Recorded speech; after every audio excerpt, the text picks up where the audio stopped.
Pemirsa, kuasa hukum keluarga Sutrimo mengungkapkan adanya orang-orang yang membawa jenazah Sutrimo dari Jakarta ke kampung halamannya di Banyumas. Pihak keluarga juga mengungkapkan sebelumnya ada 2 orang yang mengawal Sutrimo dari kampung halamannya menuju ke Jakarta.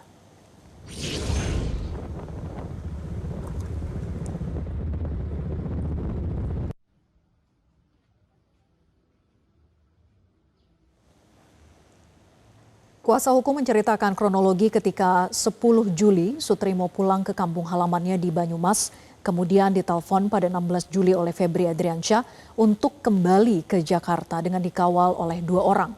Padahal ketika itu Sutrimo tidak punya uang baik ketika hendak pulang ke kampung maupun saat menuju ke Jakarta. Sementara pada 23 Juli, Sutrimo ditemukan meninggal dunia di sebuah klinik kosong di Jakarta dan jenazahnya dibawa oleh 4 orang menuju ke Banyumas. Keluarga menerima jenazah Sutrimo beserta uang santunan sebesar 20 juta rupiah. Namun identitas keempat orang itu tidak diketahui karena langsung pamit tanpa memperkenalkan diri. Selain itu, ponsel milik Sutrimo masih belum diketahui keberadaannya.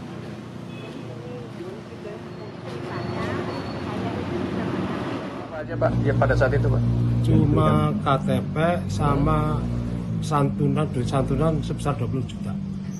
Itu yang diterima apa Pak? Yang diterima bapak saya. Oh. Sama surat-surat dari keterangan dari rumah sakit. Yang mengantarkan siapa Pak? Yang mengantarkan saya juga nggak tahu. Pulang itu ternyata bukan disuruh, tapi memang pulang sendiri dan memang nggak bawa uang. Lalu kemudian tanggal 16 jam 2 ditelepon sama bapak, kata Pak Sutrimo begitu. Kata bapak suruh pulang, sekarang juga sudah disiapkan tiket dan juga sudah ada orang yang akan menemani 2 orang. Gitu loh. Nah, orang ini nggak pernah ketemu, jadi kesaksian itu hanya dari Pak Sutrimo almarhum. Terus saat itu juga, jadi jam 2 ditelepon, setengah 3 langsung cari pinjaman untuk ini. Tapi oh ya, Pak Sutrimo bilang, Pak, tapi saya nggak punya uang, kemarin nggak bawa uang pulang gitu kan. Jadi ditransfer dulu 5 juta, karena Pak Sutrimo juga hutang untuk ke stasiun. Ke Anis dikasih 750, kenapa tahu dapat 5 juta itu, lalu sisanya ya Pak Sutrimo. Itu aja sih. Setelah di situ ya nggak ada informasi apa lagi.